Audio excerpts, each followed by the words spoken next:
What a great day to be a no. Really excited about our recruiting class. I like, really excited about the guys we had signed with us, and I think our coaches done a great job in a short amount of time of getting some really good football players, but more importantly, good people coming into our football program, and that's again some more positive momentum going off of how the season ended. We needed to continue to do that, and our guys worked really hard, coaches and our support staff, and I mean everybody that's just played a part of it did an outstanding job once we got them on campus, and to get them on campus, I think the rest is history, you know, and it showed. So really good class, really excited about it. Want those guys to finish up in the classroom and come join our football team, and now really excited to go and recruit our current guys now. So the recruiting doesn't stop. Questions?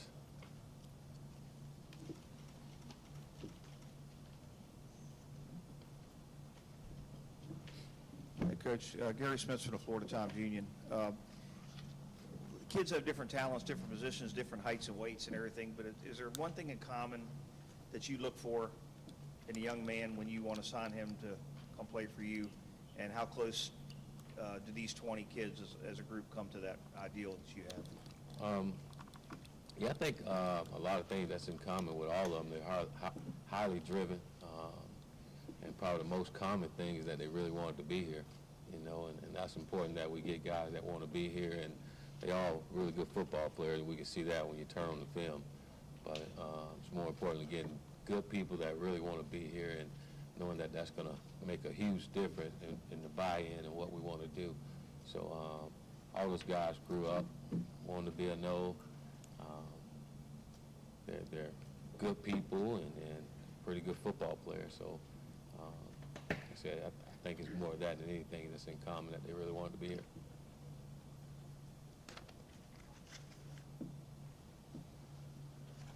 Everybody afraid to raise their hand? Coach Wayne McGahee, Tallahassee Democrat. You doubled the number of scholarship wide receivers that you had with this class. Just how big of a priority was that as soon as you came on board? Well, we only had 5 on scholarship, and we'd like to have at least 11 on scholarship. So it was important that we get some guys to fill our needs that we needed, you know, in order to do some of the things that we want to do.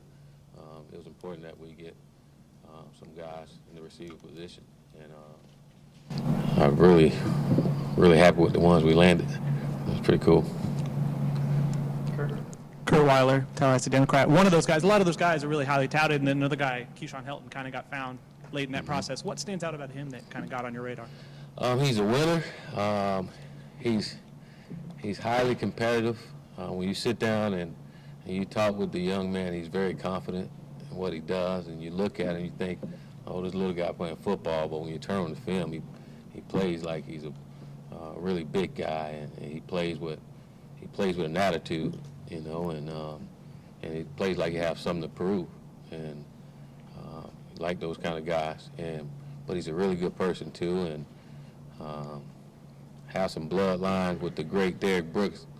Wouldn't hurt either. So I think that had a lot to do with it too, because it confirms what you see on the film. You know, he knows how to play the game of football. Coach Joe, Radio Associated Press. I think this is the first time when you've come into a new job, you've had the benefit of a bowl practice and seeing your team up close instead of on film. How much did that help in terms of knowing what your needs were in the recruiting process? It helped big time, because obviously you go back and you watch the film from game film, but now you get to come and watch practice with guys, and then you see the guys that's leaving.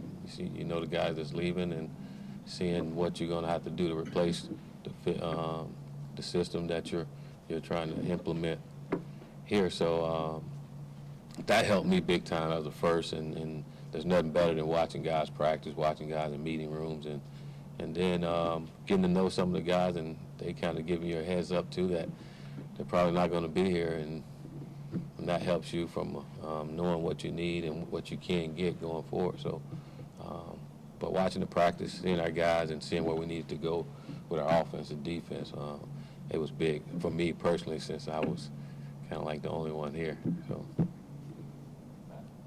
Hey, Willie, you said after the early period that it's not really how you start, it's how you finish. So what were the keys to finishing so well? I can't believe you remember that statement. That was a long time ago. It's my job to remember that. But so what were the keys to finishing well and taking a class that was not particularly highly ranked and getting them to top 10 or so? I think getting the coaching staff on board, and then those guys getting out and working their tails off to build relationships. I also think you'll see a majority of the guys that we got on boards was guys that we probably recruited at previous places, that built some relationships and relied big time on those relationships that we had built throughout the process, and that helped big time in getting some of the guys. But I thought our coaches did an unbelievable job just getting on the road and just going out and working, and the guys was all over the place trying to make sure we get the best guys for us. And I thought our coaches did a great job, and I thought our support staff did an unbelievable job once they got on campus. I was really impressed. It was it's my second time doing some of these official visits once we started, but to have everyone here and the way we did it, it was impressive, and I felt like it would be hard for anyone to say no, but I give the credit to our coaches, and again, evaluating what we needed and being able to go after those guys. Coach Sanjay Kripalani, Florida State Diehards, Cox Media. How important is it, this class, to setting the tone for what you guys want to accomplish here for you and your staff? I mean, how important is it to get off to this fast start with this class? Well, I think it's just, first it was important to try to get the guys that we needed. There's going to be a lot of changes when it comes to the system, and so it was important that we try to get some needs, but not just getting guys just to get it, but getting some quality football players that can help us. And so it's really important to solidify those guys, and now it's important that we continue to recruit them too, because it's not over with. They got to finish in the classroom and bring them in here and get them developed into the culture that we're trying to set. I think it's more important that we get our guys that's here now going and getting the culture like we need it to be, so when those young men come in here, they come into a place that we say is going to be. Coach, Clint Island from Seminole Sports Magazine. You've now received commitments from a few West Coast guys that you were recruiting at Oregon, and I was just wondering, what do you tell those recruits who might be wary of the move all the way out to Florida? It's Florida State. What are we talking about? That's what I tell them. Because you argue. It's Florida State. You got a chance to play at Florida State. But you be honest with them. Yes, it's far away from home. That don't necessarily mean it limits you to opportunities that present itself to you. I tell each and every last one of those individuals, don't ever limit your opportunities, no matter where they're at. You look at them and you see if that's what's best fit for you, but don't ever just say no without looking. These young men came out here and they enjoyed the South. It's hard not to enjoy Tallahassee. They enjoyed it, and they enjoyed our university and our players, who I thought did an unbelievable job too once those guys got here, spending time and getting to know them. Our players did a good job recruiting these guys. So I think that helps too, when they can come here and feel at home, feel like they can be around our young. 2 months. Does that bear any significance to you, or can you kind of speak to the magnitude of how much you guys have really done since you've taken over here? Like I say, we did a good job recruiting, getting a good staff here, and our staff got on the road and did a great job of selling our school, and more importantly, getting these young men on campus. But I think like I say, a lot of credit goes to our staff. They came in here, and these guys came in and hit the ground running. And I also like to say thank you to their wives, you know, because a lot of these guys haven't seen their wives and kids. Not a lot, you know, because they came here, they hit the ground running, had to evaluate film, a lot of film, and then go out and try to recruit and build relationships with some kids that you didn't have a long time to do that with. But I credit our staff and like I said, everyone that helped with recruiting. And again, like I said, it's Florida State. That helps big time. And when you go out and work really hard, building those relationships, that's makes it a lot easier. Coach Taggart, Brendan Sano with Knowles 24/7. Trayshawn Harrison, you were mentioning West Coast guys. I guess he was one of the first guys you offered when you came here. What made him a priority? What does he bring to the table? I thought Trayshawn was a really good football player. Even when we were out at Oregon, we all felt he was really a very talented young man. When I came out here and knew that he'll be willing to come here, absolutely, I would love to have him. You know, and I think he's a young man who can play anywhere in this country, and he's special. And again, he's a kid that's committed, and I'm excited, really excited about him being a part of this class. Gene Williams, Warchant.com. Coach, I've noticed your wide receiver class you have coming in. There's some small, really fast guys. There's some big guys. Do you go for a specific type, or do you like the diversity among your receivers? I like diversity, and we like guys a certain way in certain positions too. You know, all those guys, they all have to be able to catch the football. Period. You know, but we want them all to be able to do something with the football after they catch it. You know, and they all bring different things to the game. You get the taller, bigger guys that can go up and get the ball, and you get the faster, quicker guys that's in space that can give you some things to help you as well, you know. But I think those guys bring different things to the table and allow us to do different things offensively, and some things that we need. Coach, back here, Aslan, also with Warchant.com. How do you approach negative recruiting? I know it's kind of part of the game, but is that bulletin board material for a coach when you see, negative recruiting? Does that motivate you in some sort of way? I wouldn't necessarily say it motivates me. It lets me know that we're doing something right.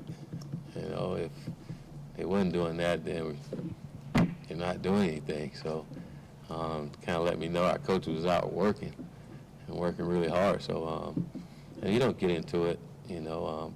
I think when that happens, it actually helps us because they talk less about their program and talk more about us. So I always tell our guys there's no need for us to negative recruit, and we won't negative recruit. You know, it's not fair to the young men to negative recruit, especially about someone or a place that you don't know.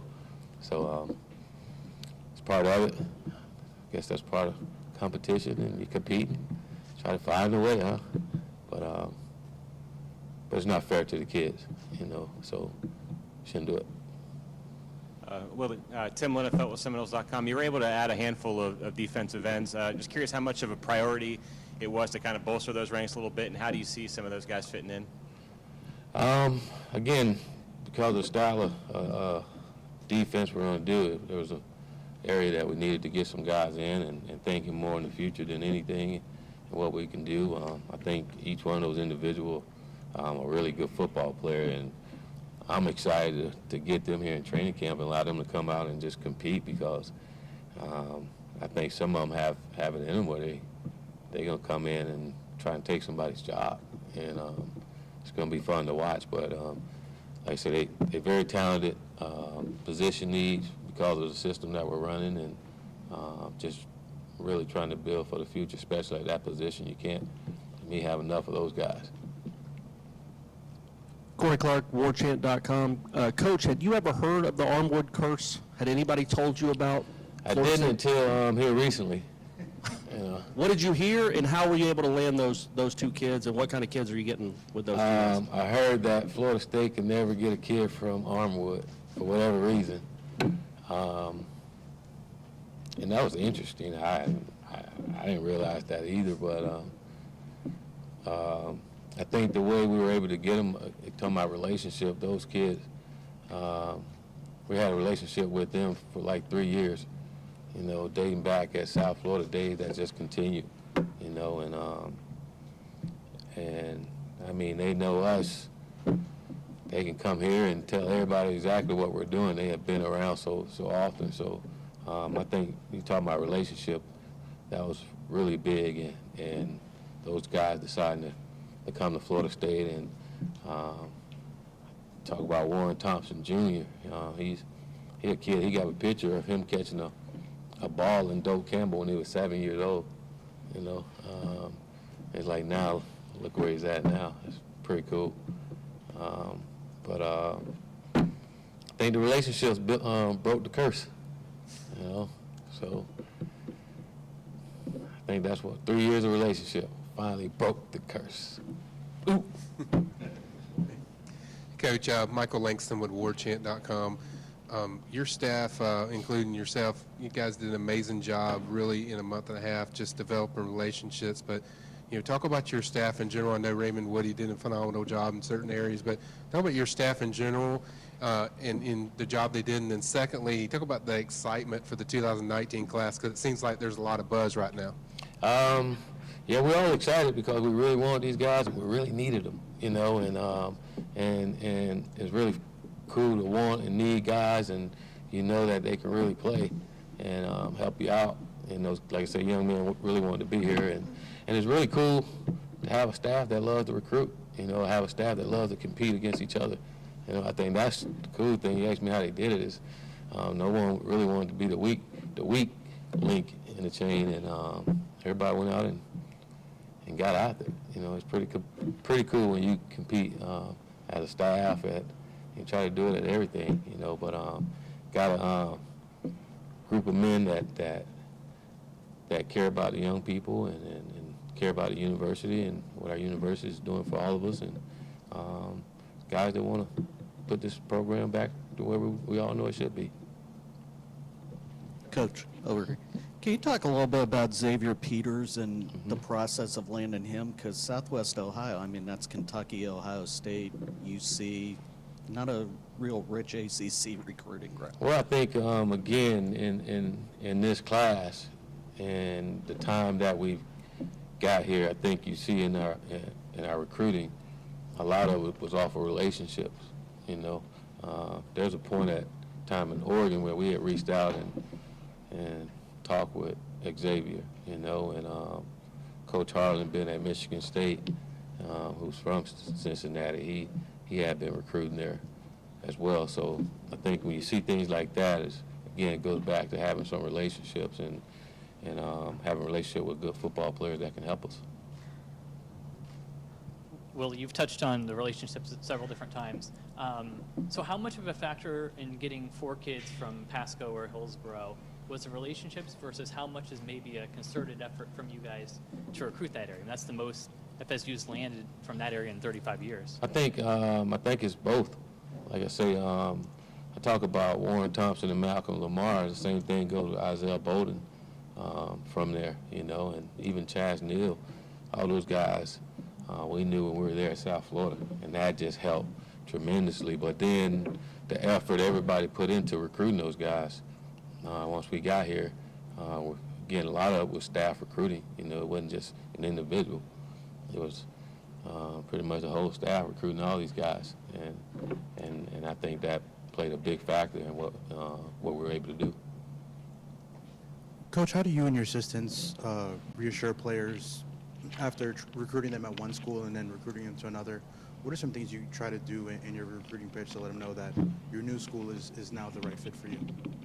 You explain to them exactly how you got there, got to where you're at, you know, and you try and be honest with them, you know, and that's what I did. I explained to them my path to get me to where I'm at right now, and I think it's one heck of a path, and explain to them about Florida State's been my dream job, where I always wanted to be in, and I was fortunate it happened just out of nowhere that it happened to me. So you explain the whole thing, and you try to educate them on how it all works, and not just say anything to them, you know, but try to educate them on the whole coaching profession and how things work in it. And I think that's part of recruiting, is educating these guys on all of it, not just what you can do, football and all those things, but understanding that's going to be a part when it comes to making a decision. Coaches do leave, you know, but I explained to them my path and where I wanted to be, you know, and I'm at a spot to where I want to be, you know, I always wanted to be, you know. There's no reason to go anywhere else. It's Florida State. Coach Jim Crosby, Unconquered Magazine. I noticed a couple of situations where you had almost all the coaches on that side of the ball go meet with a recruit. I think one was a defensive player and one was an offensive player. Was that a special reason for that, or were they just all available to go at that time? When I talk about relationships, again, it's not just with one person. It's try to get them a relationship with our entire staff. So throughout that process, we try to find time where we can get our staff to meet guys, especially guys that hadn't been here or really don't know us. You know, so trying to get them around all of our guys. You know, they're not just going to be around their position coach. They're going to be around everyone, and it's important that those young men know the people they're going to be around and see if that's who they want to be around. So I think it was more of that than anything with a new staff and trying to meet all these young men. Coach, it's been enjoyable following you and your staff on Twitter, something we didn't really get a whole lot of before. But I guess, do you guys have any kind of a plan how you handle social media? And I guess a follow-up on that is, who is the best on your staff when it comes to putting out tweets?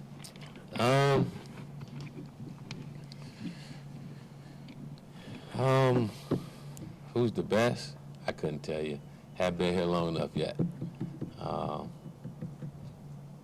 We'll see here soon. But you know, we just try to use social media to help us.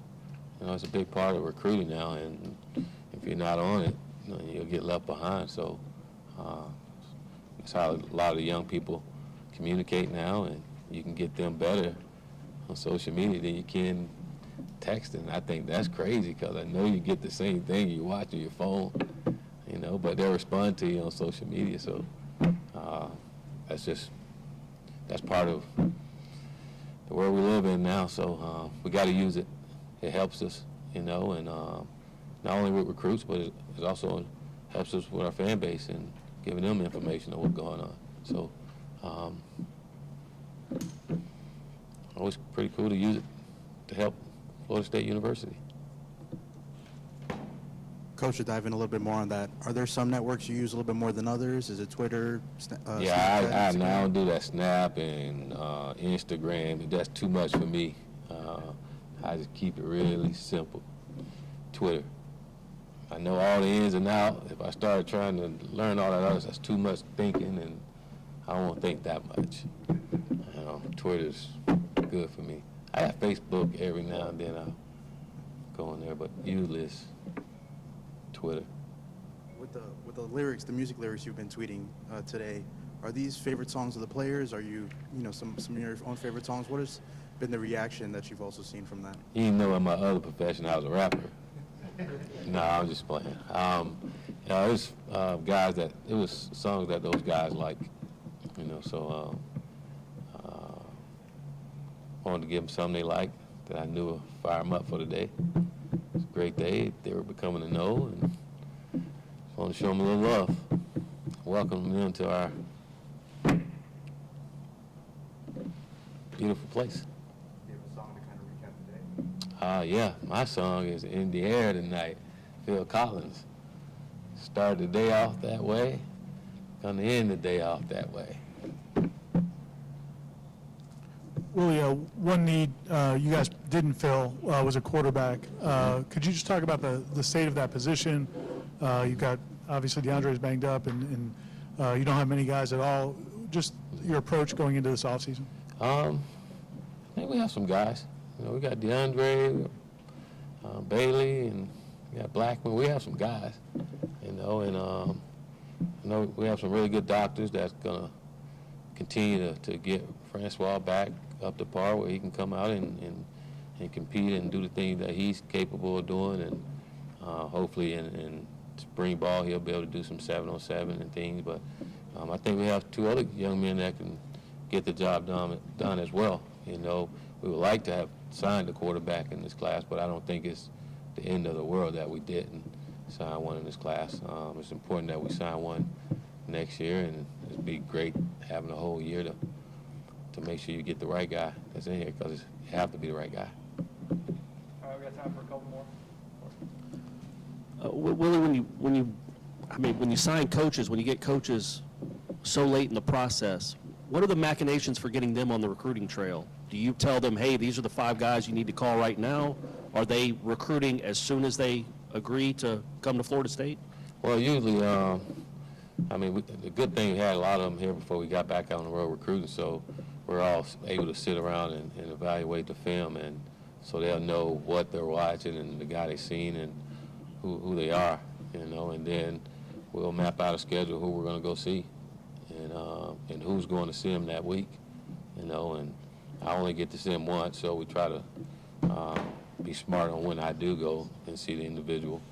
And then our coaches, like I say, each week we'll come in after recruiting weekend and have our schedule for where we're going that week and try to mix it up at time. It all depends on the individual and the needs and where he's at in the recruiting process. We try to fill out the whole temperature of the recruiting, you know, to help us. And try to be a little different at times. Willie, I'm sure you're still digesting today, National Signing Day, but looking ahead to 2019, I guess, how excited are you? Are you excited to see what this staff can do with a full year? And then I guess, what is that extra time going to do for you guys as a staff as far as evaluating and that kind of stuff? Well, you talking recruiting still? Okay. Really excited, again, just with the momentum and the way our guys finish, our coaches and all, the way we all finish here in this class says a lot, you know, and excited about where we're going to go going forward. You know, I can only imagine having a year here to be able to recruit, you know, and be able to do a great job of evaluating the guys you want in here.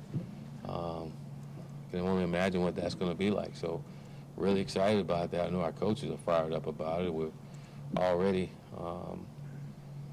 on the 19s and 20 guys already, you know, so you don't ever stop. You can't ever stop. And it won't stop. All right, we'll end with Tim. Willie, now that this cycle's complete, I was wondering what's next on your agenda? What do the next few weeks look like? You mentioned recruiting your current team. What goes into that? We're our coaches. We're around our guys now. Now we don't have to go anywhere. We can really get knee deep with our players and really getting to know them and being around them and them getting to know us as well. You know, our guys have been having their team dinners without the coaches. And now the coach is back. At least 3 nights a week we'll have dinner together, and which is pretty cool.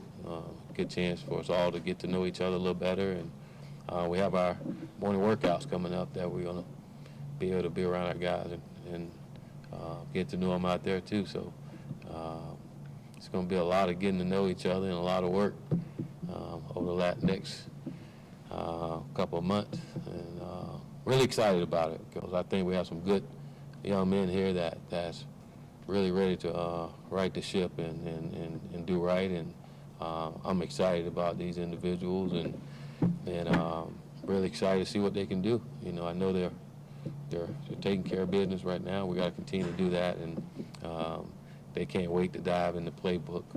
But I told them just need to dive in the weight room, you know. And but really excited about that, and I'm really excited to continue to get to know our coaching staff and support staff a lot better, you know, and getting everybody to get on the same course so we can do the things that we need to do.